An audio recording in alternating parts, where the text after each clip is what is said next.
we have here?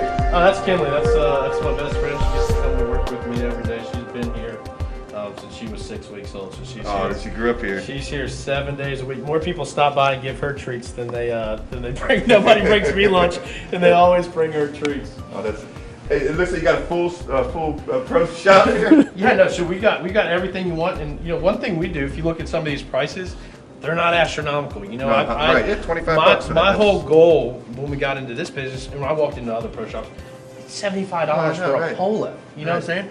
I wanted my logo out there. I wanted people to be constantly wearing the Meadows Farm stuff. So when we buy shirts like this, we're not making any money on it. We really want you to get a shirt for a good cost, and then you'll go out there and actually wear it to dinner or whatever else. So we've got stuff for ladies, stuff for kids, everything else that you need in the pro shop.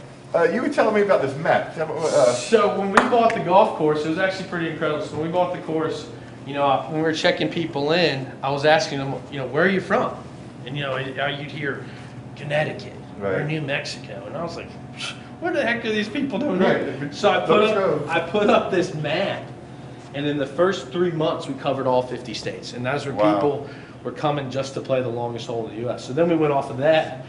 We got the world map, and you wouldn't believe how big of a following we have. People all over the world, the longest hole. The picture of the story of the longest hole has been picked up and publicized in Reader's Digest, Golf Digest, all these different magazines and promotions.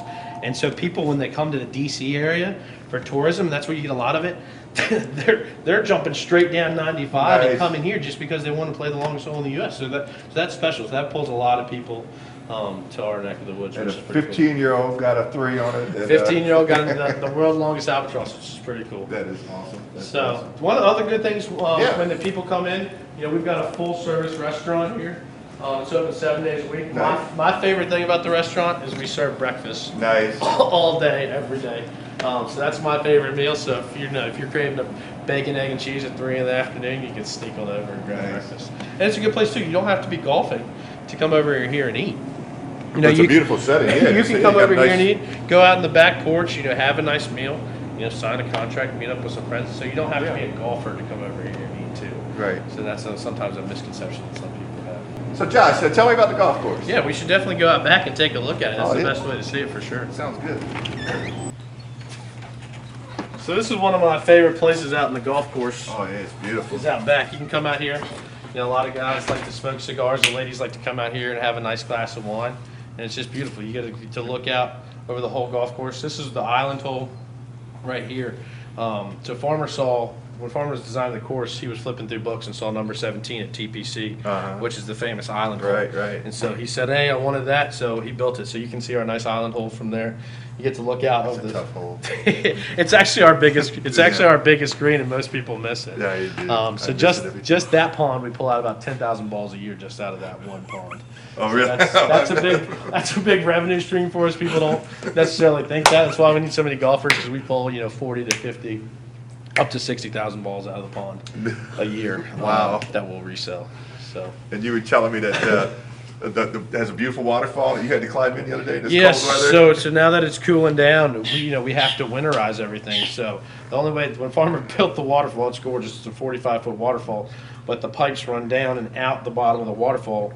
And so the only way to drain it is you got to get in the water and open up those valves. So Saturday morning, when it was 29 or 30 degrees, I was swimming in the water. Nice. And then Bermuda fairways. Yep. So that was a big change. I guess it happened about 6 or 7 years ago.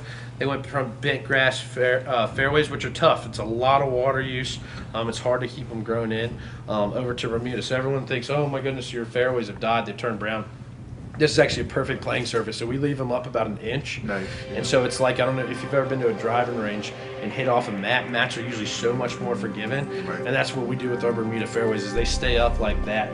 And so, yeah. I mean, you can catch a ball fat and it'll just rock you right off the club. So this doesn't look as appealing necessarily, but it's a great surface. That's a great playing surface. It's a great surface to hit off during the fall. And they're bright green when you get to the summertime. So you were telling me about the island green. Yeah. So what we'll do is we'll probably just go out in the golf course and start taking a look at some of these special holes we have.